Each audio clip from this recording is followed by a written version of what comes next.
नाम जो कृष्ण मोहन का है रुचि। कृष्ण मोहन तो अभी भी ट्रस्ट का काम देख रहे हैं। हाँ बिल्कुल, लेकिन ज्यादा नाम जो चर्चा है, हालांकि इसमें कोई भी चीज पहले से बता पाना बहुत मुश्किल है, लेकिन बजरंग बागड़ा कहा जा रहा है कि उनका ज्यादा अच्छा होल्ड है। और जैसा आपने कहा कि वो प्रोफेशनली इसके लिए काम के लिए सही भी है, क्योंकि अब ट्रस्ट ऐसे आदमी को जरूर रखने की कोशिश करेगा जिसको ये पूरा जो पैसे का लेन देन है या पैसा जो आ रहा है वो बैंक में जमा हो रहा है, उस पूरी चीज का सिस्टम उसको ठीक से पता हो, वो उसका एक्सपर्ट हो। क्योंकि अभी जैसे चंपत राय सब कुछ देखते थे, डॉक्टर अनिल मिश्रा देखते थे, तो अनिल मिश्रा तो होम्योपैथ डॉक्टर थे, चंपत राय का भी उस तरह का कोई बैकग्राउंड आप नहीं। वो एक क्रांतिकारी के तौर पर लगातार संघर्ष करते रहे हैं, वो एक अलग पहलू है उनका, लेकिन मैनेजरियल स्किल नहीं थी उनके पास। नहीं थी वो, और वो ही उन्होंने समझी नहीं। चंपत राय को ये लगता था कि उनको हर काम आता है और वो हर काम कर सकते हैं, जबकि वो हर काम नहीं कर सकते थे। तो गड़बड़ी तो यहीं पे मीनाक्षी शुरू हुई ना कि आप रुचि मैं एक बात इसमें जोड़ना चाहती हूँ, अगर आपको हर काम आता भी है तो भी आपको हर काम नहीं करना चाहिए। सही बात है। और दूसरा, आप अपना घर नहीं चला रहे थे। जैसे हम अपना घर चलाते हैं तो हम हो सकता है अपनी मर्जी से चलाएं, घर में भी हम बहुत लोगों की बात सुनते होंगे, लेकिन चंपत राय तो किसी की बात ही नहीं सुनते थे। आप अयोध्या में जो साधु संत हैं, आप उनके पास चले जाइए। आप जो लोग पत्रकार हैं अयोध्या के, जिनका वास्ता चंपत राय से पड़ता रहता था, उनसे आप बात कर लीजिए। हम जैसे लोग जो अयोध्या आते रहते हैं, हम लोग से आप पूछ लीजिए। तो चंपत राय तो किसी से बात ही नहीं करते थे और उनको ये लगता था कि उनको इतनी ज़्यादा जानकारी है, उनको कोई भी कुछ बता नहीं सकता, वो हर चीज़ के काबिल है।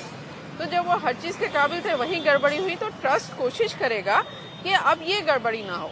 कोई जो ये कहा जा रहा है कि एक सीईओ बना दिया जाए, वो तो इसीलिए कहा जा रहा है ना कि एक ऐसा एक्सपर्ट आदमी हो जिसको एक्सपीरियंस हो और जो वो पूरा टाइम मंदिर में दे और सब चीज़ देखे, जिससे ये जो चीज़ हो गई, जो चोरी हो गई चढ़ावे की, और जो राम भक्त बेचारे यहाँ पे आप देखिए दूर दूर से आते हैं। कई बार तो जब बहुत ज़्यादा भीड़ होती है मीनाक्षी, तो यहाँ से आप आगे जाएंगी, जेडी बाजार, वहाँ से रास्ता बंद कर दिया जाता है, वहाँ से वो पैदल जाते हैं, पैदल जाके भगवान राम के वो दर्शन करते हैं और जितनी भी उनकी क्षमता होती है उतनी चढ़ावा चढ़ाते हैं। बिल्कुल ठीक बात। तो वो चोरी हो जाए तो ये आगे ना हो, इसके लिए तो कदम ट्रस्ट उठाएगा ही। तो ऐसा लगता है कि ऐसे आदमी को चुनेगा जो इसका एक्सपर्ट भी हो।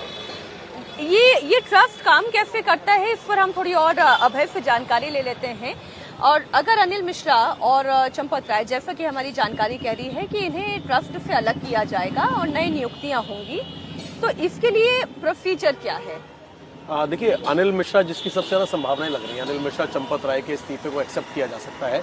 तो जो अनप्रोफेशनल लोग यहाँ पर थे या फिर बिना किसी बैकग्राउंड के इंटरव्यू के यहाँ पर आउटसोर्स इतने कैशियर्स को रखा गया, इस बार इस बात को सुनिश्चित किया जाएगा। जो सीईओ अपॉइंट करने की बात की जा रही है, वो इसीलिए की जा रही है कि अंदर किसकी भर्ती कैसे हो रही है उसमें पूरी तरीके से पारदर्शिता हो। अगर आप किसी को एसबीआई बैंक के साथ पैसे गिनने के लिए अपॉइंट कर रहे हैं तो उसका क्या बैकग्राउंड है, इन तमाम चीज़ों को चेक करना चाहिए। क्योंकि हमने ये देखा कि जितना बड़ा ये परिसर है, वहाँ पर जितनी रिक्वायरमेंट होनी चाहिए सीसीटीवी कैमरे की, महाकुंभ के दौरान मीनाक्षी 2 जगह पैसों की काउंटिंग होती थी। एक होती थी जो अंदर एक बड़ा हॉल है, जन सुविधा केंद्र जहाँ पर है, और दूसरी एक अंदर ही एक चौकी है, पुलिस चौकी, उसके अंदर भी नोट गिने जाते थे। लेकिन खुलेआम सीसीटीवी के सामने ही अगर पैसे चुराए जा रहे हैं, इसका मतलब यही था कि किसी तरह का डर नहीं है। और इसी चीज को इस बार ये सुनिश्चित किया जाएगा कि सीईओ वहां पर निगरानी रखे, शिफ्ट वाइज निगरानी रखी जाए, कोई जेब में पैसे लेकर ना निकल जाए। इन्हीं चीजों को लेकर सीईओ अपॉइंट करने की जो बात है वो सबसे महत्वपूर्ण है।